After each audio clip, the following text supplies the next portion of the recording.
Hello, everyone. Thank you for opportunity to be here. Today we are going to talk about tubulin inhibitors. Did it switch? I cannot switch it. I don't know why. Okay. It is well known. Can you see the next slide?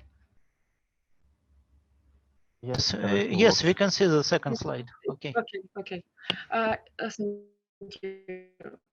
It is well known that tubulin inhibitors can prevent microtubule formation, which make them useful for anti-cancer therapy.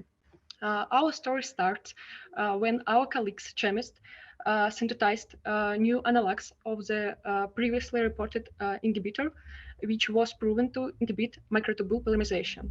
And they found very promising compound, which is active against different cancer cells, including resistant ones, and it has a high selectivity index as well, but unfavorable physicochemical properties, in particular lipophilicity. So from our side in this project, we tried to study the structure-activity relationship to establish binding mode and to design new analogs with improved physicochemical properties, which at least would retain the same level of activity. Here you can see the lead compound. These analogs are bearing the novel scaffold, so we cannot share it yet. So instead of scaffold, you can see the nice sun. There are main features of the lead compound, and the most important here that it was confirmed that these analogs bind in the colchicine binding site.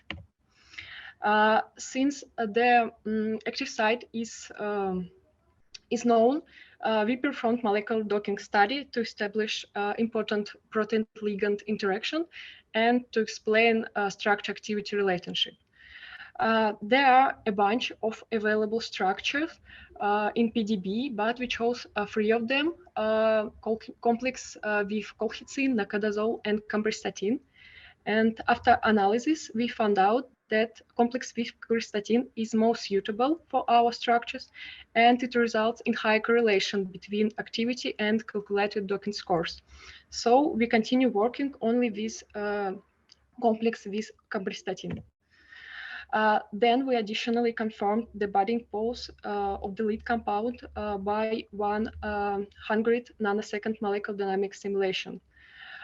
First of all, the pose was high stable during the simulation, and a molecular dynamic study allowed us to establish that the majority of protein-ligand contacts are hydrophobic, but we found that a nitrogen in the core part can form a hydrogen bond through a water bridge. And this contact is very conservative, and we decided that it is very important for activity as well. Based on the established pose, we suggested favorable modification of the lead compound. To design new compounds, we preserved important scaffold features and enumerated possible analogs by CREM tool, which Guzel Minibayeva, my colleague, has already told about in her presentation. It should be noted that beside of the ability of generating synthetically available molecules, CREM has an option to perform modification at only specified positions. So thus we protected important structures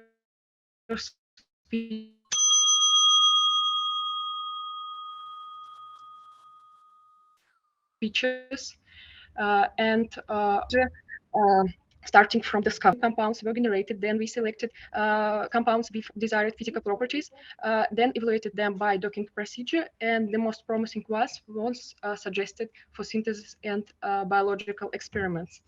And some of them were already tested. The most important here that one of them, this modification, has 13B, has the same level of activity and selectivity at the lead compound, including drug-resistant mutants activity. And we slightly improved lipophilicity as well, but not so much as we desired. Although there is still a significant part of molecules in the queue for synthesis and experimental validation. And very short conclusion, systematic SAR analysis was performed, binding mode was established, promising in silico modification was suggested. We found modification which has the same level of activity, selectivity at the lead compound with improved lipophilicity, and still a significant part of the suggested modification is in the queue for synthesis and experimental validation. And thank you, my co-workers,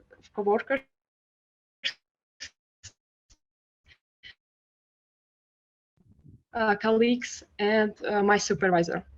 And I'm ready for a question. Okay, thank you for a nice talk. We have a few questions. The first question from Dmitry Shulga. Why do you think the other PDB structure produced such a low correlation with experimental results using docking? Mm-hmm.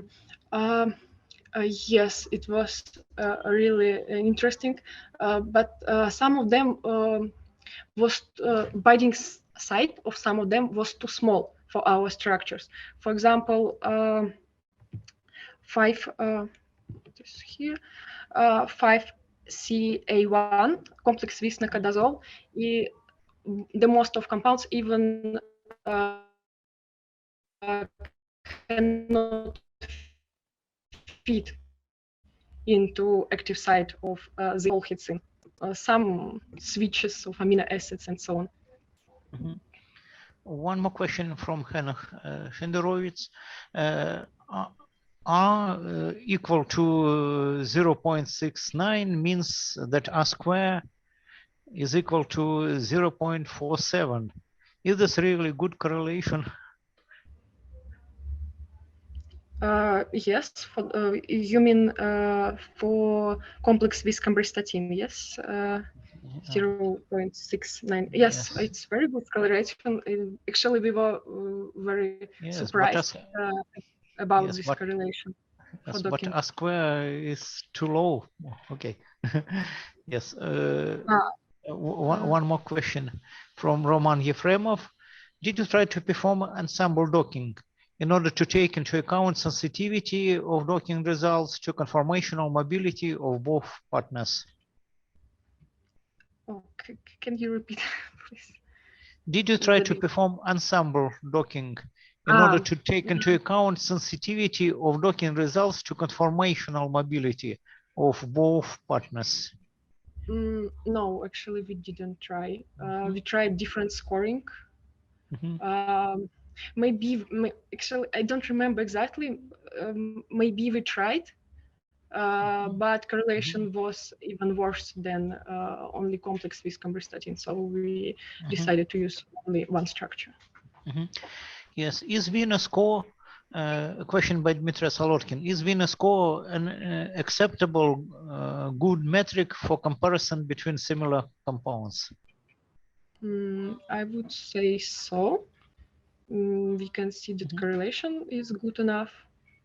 And we tried different scoring. We tried SMINA, we tried AD4 scoring, and so on, and Vina was the best. Okay, and the last question from Kunal Roy. What has guided you to suitably modify your structure? Docking and visual inspection. We just